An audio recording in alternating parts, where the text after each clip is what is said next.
नमस्कार विद्यार्थी मित्रांनो, स्वागत आहे तुमचं आपलं चॅनल ए क्लास एज्युकेशन वरती। मित्रांनो, आजच्या व्हिडिओमध्ये आपण STI म्हणजे स्टेट टॅक्स इन्स्पेक्टर या पदाविषयी संपूर्ण सविस्तररित्या माहिती घेणार आहोत। म्हणजे नक्की STI होण्याकरिता कोणती पदवी हवी, वयोमर्यादा काय असायला हवी, पात्रता काय असायला हवी, सगळ्या गोष्टी आपण आजच्या व्हिडिओमध्ये बघणार आहोत। त्या अगोदर जर मित्रांनो जर तुम्ही चॅनलवरती नवीन असाल तर चॅनलला सबस्क्राइब करायचं आहे आणि त्यासोबतच बेल आयकॉनवरती देखील प्रेस करायला विसरू नका, जेणेकरून अशाच नवनवीन अपडेट जे आहेत ते तुमच्यापर्यंत येत राहतील। चला तर मित्रांनो, आपण व्हिडिओला सुरुवात करूया। तर मित्रांनो, STI म्हणजे स्टेट टॅक्स इन्स्पेक्टर होण्याकरिता तुमची परीक्षा जी आहे ती महाराष्ट्र लोकसेवा महाराष्ट्र राज्य लोकसेवा आयोगामार्फत तुमची परीक्षा जी आहे ती घेतली जाते। महाराष्ट्र पब्लिक सर्व्हिस कमिशन म्हणजे शॉर्ट फॉर्म मध्ये MPSCच्या द्वारे तुमची परीक्षा घेतली जाते। ग्रुप बी आणि group C non gazetted exam जी आहे ती असते। अराजपत्रित गट ब व गट क पूर्व परीक्षा, मुख्य परीक्षा।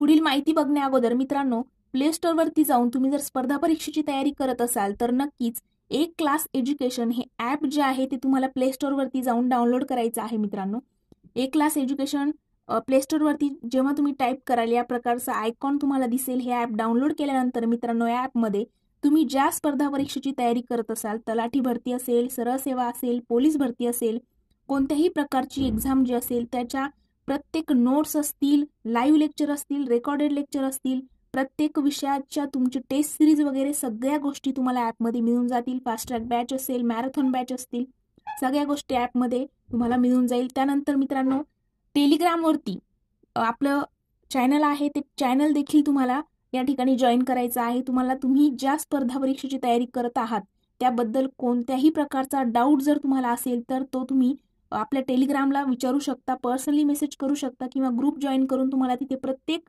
विषयाची अपडेट जी आहे ती प्रत्येक नवीन गव्हर्नमेंट एक्झामच्या अपडेट वगैरे सगळ्या गोष्टी तुम्हाला टेलिग्रामवरती मिळतील। त्यासोबतच इन्स्टावरती देखील आपली आयडी आहे स्पर्धा परीक्षा ए क्लास एज्युकेशन, या आयडीला देखील मित्रांनो फॉलो करायचं आहे आणि तिकडेही तुम्ही तुमच्या मनातील ज्या काही शंका कुशंका असतील ते तिथे विचारू शकता। प्रत्येकाला तिथे रिप्लाय मिळेल आणि तुमच्या प्रत्येक प्रश्नाचं सोल्युशन त्या ठिकाणी मिळेल। चला तर मित्रांनो, आपण आपला व्हिडिओ कंटिन्यू करूया। शैक्षणिक पात्रता काय असायला हवी, तर मित्रांनो आता STI तर बनायचंय, मग STI ला बघा या ठिकाणी STI ला मराठीमध्ये आपण राज्यकर निरीक्षक देखील म्हणतो। त्यासाठी तुम्हाला कोणत्याही क्षेत्रातून तुमची पदवी झालेली असेल तर तुम्ही या ठिकाणी पात्र असतात। म्हणजे तुमचं BA झालेलं असेल, BSc झालेलं असेल, तुम्ही BHMS किंवा MBBS डॉक्टर असाल, तुम्ही इंजिनिअरिंग कंप्लीट केलेलं असेल, कोणत्याही फील्डमधून तुम्ही ऑटोमोबाईल इंजिनिअरिंग असेल तुमची, त्यानंतर मेकॅनिकल इंजिनिअर असेल, सिव्हिल इंजिनिअरिंग असेल, कोणत्याही फील्डमधून पदवी तुम्ही घेतलेली असायला हवी। आणि मित्रांनो, पदवीच्या शेवटच्या वर्षाला देखील त्या ठिकाणी तुम्ही ॲपियर असता म्हणजे पात्र असतात। जर सपोज आता BA ची डिग्री जी आहे ती 3 वर्षाची असते आणि लास्ट इयरला जर तुम्ही असाल तर लास्ट इयरला तुम्ही पूर्व परीक्षेचा फॉर्म जो आहे तो फिल करू शकता, पण मुख्य परीक्षेकरिता तुम्हाला लास्ट इयरचे तुमचे जे मार्कशीट आहे ते तुम्हाला या ठिकाणी फॉर्म फिल करताना लागेल। त्यामुळे मेन्सच्या परीक्षेला तुमचं ग्रॅज्युएशन तुमच्या हातात आलेलं पाहिजे। त्यानंतर मित्रांनो, निवड कशा प्रकारे होते, तर STI म्हणजे स्टेट टॅक्स इन्स्पेक्टर ज्याला मराठीमध्ये आपण राज्यकर निरीक्षक म्हणतो, त्याची निवड जी आहे ती एकतर तुम्ही सध्या कर सहाय्यक या पदावर असाल तर त्या पदावरून तुमची पदोन्नती STI पदावर होते, आणि दुसरी स्टेप आहे जर तुम्हाला डायरेक्टली त्या पदापर्यंत जायचं असेल तर गट ब व क अराजपत्रित पूर्व परीक्षा तुम्हाला या ठिकाणी द्यावी लागते, जी MPSCच्या थ्रू घेतली जाते।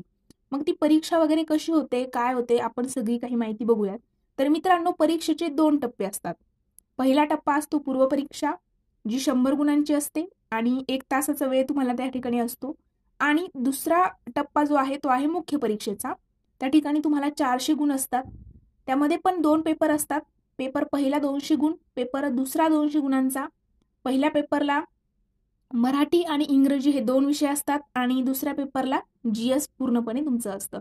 मग तरी विषय कोणकोणते आहेत वगैरे सगळ्या गोष्टी आपण डिटेलमध्ये बघूयात। तर बघा मित्रांनो, या ठिकाणी स्लाइडवर तुम्हाला दिसत असेल की महाराष्ट्र अराजपत्रित सेवा परीक्षा गट ब व गट क। मित्रांनो, याचा सिलेबस जो आहे 2023 पासून चेंज झालेला आहे। म्हणजे 2023च्या अगोदर गट ब परीक्षेमध्ये PSI, STI आणि ASO हे 3च पदं जे आहेत ते ग्राह्य धरले जात होते, आणि या 3च पदावरची तुमची ग्रुप बी ची परीक्षा व्हायची आणि मुख्य परीक्षा जी आहे ती प्रत्येक पदाकरिता वेगवेगळी घेतली जायची।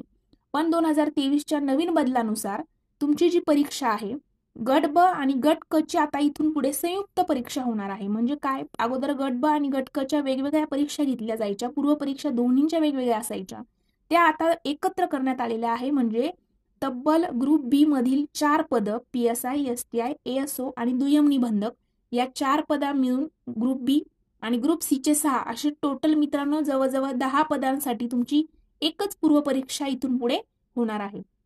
मग परीक्षा कशा प्रकारे आहे त्याचं पॅटर्न आपण समजून घेऊया. बघा मित्रांनो, संयुक्त पूर्व परीक्षा 100 गुणांची असते, मुख्य परीक्षा 400 गुणांची असते. त्यानंतर STI ला काही शारीरिक चाचणी वगैरे घेतली जात नाही, मुलाखत वगैरे काहीच नसते, डायरेक्टली तुम्हाला तुमचं जॉईनिंग लेटर येतं मित्रांनो. आणि दुसरा टप्पा जो आहे मुख्य परीक्षेचा तो आपण आता डिटेल समजून घेऊया. तर बघा, प्रश्नपत्रिकेची संख्या 2, मी सांगितलं होतं 2 पेपर असतात. पेपर पहिला 200 गुणांचा असतो, पेपर दुसरा 200 गुणांचा असतो. पेपर पहिल्यामध्ये मराठी आणि इंग्रजी हे 2 विषय असतात. त्या ठिकाणी 50-50 प्रश्न विचारले जातात आणि त्यासाठी 100 गुण असतात. म्हणजेच एका प्रश्नाकरिता 2 गुण या ठिकाणी दिले जातात. आणि दर्जा जो आहे, मराठीचा दर्जा 12वी पर्यंत तुम्हाला व्याकरण सगळं कव्हर करावं लागेल आणि इंग्रजीचा दर्जा पदवीपर्यंत असतो. त्यानंतर कंपल्सरी लँग्वेज आहे, तुम्हाला पेपर द्यावंच लागेल, या ठिकाणी स्किप वगैरे करता येत नाही. 1-1 तासाचा कालावधी असतो. आणि मित्रांनो या ठिकाणी लेखी परीक्षा नसते, तर वस्तुनिष्ठ बहुपर्यायी म्हणजेच मल्टिपल चॉईस क्वेश्चन्स या ठिकाणी MCQच पॅटर्न आहे. भरपूर विद्यार्थ्यांना 2023च्या बदलानंतर हा डाऊट होता की गट ब आणि गट क परीक्षेला देखील डिस्क्रिप्टिव्ह पॅटर्न आहे का, तर नाही मित्रांनो. पूर्व परीक्षा देखील तुमची वस्तुनिष्ठ बहुपर्यायी पद्धतीने होणार आणि मुख्य परीक्षा देखील तुमची त्याच पद्धतीने घेतली जाणार. या ठिकाणी निगेटिव्ह मार्किंग देखील अप्लाय असणार आहे, त्यामुळे तेही लक्षात घ्यायला हवं. आणि मित्रांनो दुसरा जो पेपर आहे तो सामान्य अध्ययन व बुद्धिमत्ता चाचणी. मग त्यामध्ये तुम्हाला जवळजवळ GS मध्ये मॅथ असेल, रिझनिंग असेल, चालू घडामोडी असेल, राज्यशास्त्र, अर्थशास्त्र, सामान्य विज्ञान, इतिहास, भूगोल हे सगळे विषय जो पिरीला तुम्हाला अभ्यासक्रम आहे ना, तोच अभ्यासक्रम इकडे मेन्सला असणार. फक्त 2 विषय एक्स्ट्रा ऍड असतात, मराठी आणि इंग्रजी. तर हा झाला तुमचा मुख्य परीक्षेचा पॅटर्न.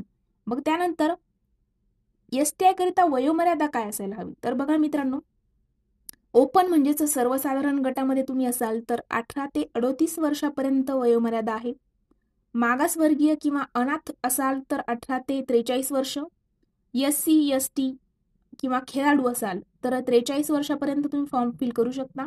आणि दिव्यांग जे आहे त्यांना 45 वर्ष. बघा मित्रांनो, इथून मागच्या व्हिडिओमध्ये आपण PSI ची माहिती बघितली होती, त्यामध्ये दिव्यांग जे आहे अपात्र होते, पण या ठिकाणी दिव्यांग म्हणजेच हँडिकॅप जे आहेत ते या ठिकाणी अपात्र नाहीत. त्यांच्यासाठी आणखी इकडे तर सवलती सुद्धा देण्यात आलेल्या आहेत, त्यामुळे दिव्यांग सुद्धा या ठिकाणी पात्र आहेत.